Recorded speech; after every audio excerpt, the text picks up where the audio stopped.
Good morning मित्रांनो. आज 14 April आहे आणि ॲक्च्युली आपण सकाळीच उठलो आहे, बाथरूमला वगैरे जाऊन आलो आहे. जसं मी तुम्हाला सांगितलं होतं बाथरूमचा जरा प्रॉब्लेमच होतो आहे. म्हणजे ते अँटीबायोटिक्समुळे आपल्याला IBSचा प्रॉब्लेम सुरू झाला. IBS म्हणजे इरिटेबल बाउल सिंड्रोम. आपण जेवलो की लगेच पोट गडबडायला लागतं आणि लूज मोशनसारखं होतं आहे. तर तो खूप मोठा प्रॉब्लेम आहे. ते दिवसातून जेवढे आपण जेवतो आहे त्याच्यापेक्षा थोडंसं जास्त वेळेस बाथरूमला जावं लागतं आहे आणि खूप ते चॅलेंजिंग काम आहे, थकवणारं काम आहे. तर त्यासाठी मी रेमेडीज शोधत होतो आणि मला अचानक आठवलं की लहानपणी जेव्हा आम्हाला जुलाब वगैरे व्हायचे तेव्हा आमची आजी आम्हाला काळ्या चहामध्ये लिंबू पिळून द्यायची सकाळी उपाशी पोटी. तर ते करायचा आपण प्रयत्न करू आणि तेव्हा आम्हाला लगेच आराम मिळायचा. तर होपफुली आज पण आपल्याला आराम मिळेल. तर आता आपण उठूया फटाफट, काळा चहा घेऊया आणि बघूया आपल्याला आराम मिळतो की नाही. IBSमध्ये काही जणांना कॉन्स्टिपेशन्स होतात, म्हणजे बद्धकोष्ठता होते आणि काही जणांना डायरिया होतो, लूज मोशन होतं. तर आपल्याला डायरिया आणि लूज मोशन दोन्ही होत आहेत. उठायला थोडा टाईमच लागतो आपल्याला. आपला पायातला जो ब्लड फ्लो आहे ना तो ॲडजस्ट करून उठावं लागतं, थोडं खालीवर करून. आणि हे प्लॅस्टर जे ना मला वाटतं थोडं ढिल्लं झालं आहे, थोडी सूज कमी झाली त्यामुळे असं वाटतं आहे. तर काल रात्री मी याला आणखीन पट्टी बांधली टाईट, तेव्हा जाऊन थोडासा आराम मिळाला. तर ते ढिल्लं झाल्यामुळे जरा हालत होतं ना, तर त्यामुळे जास्तच दुखत होतं. दुखतंच आहे, झोप तर नाहीच आहे तशी. जाऊन चहा घेऊया. कालचे कपडे राहिलेत आपले धुवायचे, भिजत ठेवले नुसते.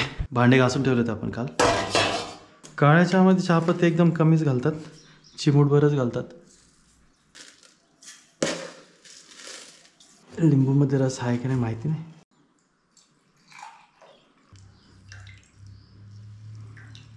चहा आपल्याला इकडेच घ्यावं लागेल कारण की हे आणि वॉकरवर आपण चहा तिकडे घेऊन जाऊ शकत नाही. तेच मस्तपैकी चहा संपवूया. हा इथे काल ना एक थोडासा प्रॉब्लेम झाला. इथे ना ते कबुतरासारखे पक्षी असतात बघा, इंग्लिशमध्ये डव म्हणतो आपण त्यांना. त्याचं जोडपं होतं आणि त्यांनी काल नाही थोडे दिवस अगोदर इकडे अंड घातलं होतं. एकच अंड घातलं होतं, आणखीन एक अंड घालणार होते. पण तोपर्यंत त्यातला जो नर होता ना त्याला मांजरीने पकडलं. तर आता मादीच आहे, तीच अंड्यावर बसते आणि तीच आता बहुतेक बाहेर गेली आहे. जेवण वगैरे परत अंड्यावर बसेल ती. तुम्हाला दिसत असेल तिकडे अंड आहे. आज जास्त काही शूट करता येत नाही आहे कारण की पायाची सूज जी आहे ना ती खूप वाढली आहे. म्हणजे काल 2 दिवस तरी बरी होती, आज भरपूर वाढली आहे. त्यामुळे असं पाय वरती करूनच बसलो आहे, वरती ठेवला आणि परत एकदा हॉस्पिटलला व्हिजिट द्यायची आहे आणि पाय त्यांना दाखवायचा आहे. होपफुली सगळं व्यवस्थित असेल.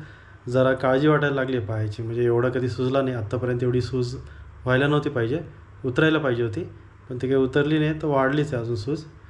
थोडे कपडे बाकी धुवायचे, ते कपडे धुवायचा प्रयत्न करू. कालपासून भिजत ठेवलेत आणि कालपासून कंटाळा करतो आहे. कंटाळा नाही करत आहे, पायच भरपूर दुखतो आहे.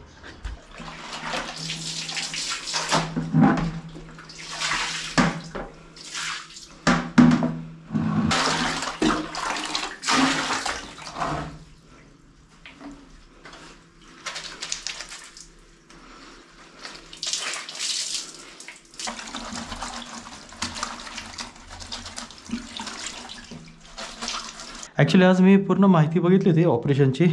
ऑपरेशन झाल्यानंतर माणूस वीकच होतो, बऱ्याच गोष्टी होतात. तर त्यामुळे त्याचं डायजेस्टिव्ह सिस्टम ह्या सगळ्या गोष्टी थोड्याशा वीक होतात. त्यामुळे आपल्याला IBS झाला होता.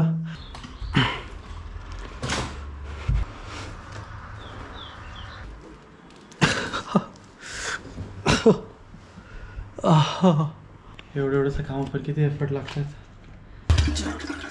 हा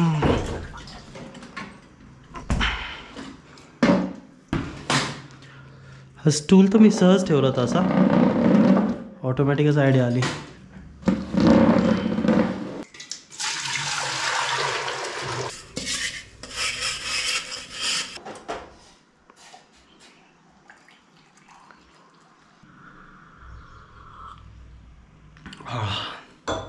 काळी चहा म्हणजे एक नंबर कॉम्बिनेशन पाहिजे.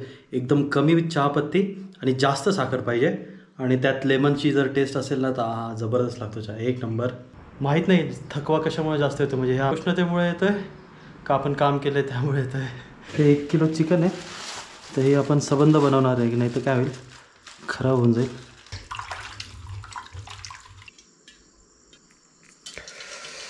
दालचिनी आलं लसूण पेस्ट, कांदे आपण अख्खेच ठेवले, काय फरक नाही पडत. हळद,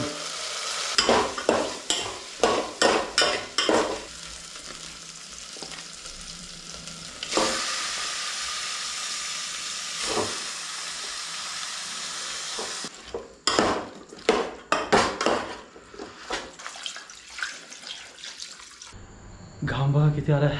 किचनमध्ये फॅन नाही आहे, इथं इतकं गरम आहे ना, 24 तास फॅन सुरू ठेवावं लागतं.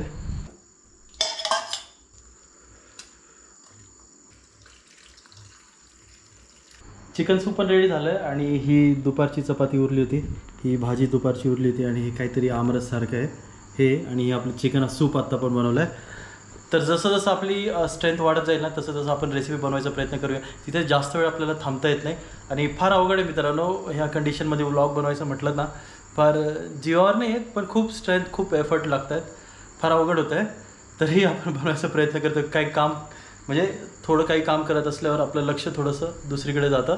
नाही तर काही केलं नाही ना, असं पडून राहिलं ना दिवसभर, तर एकदम फार अशी निराशा येते.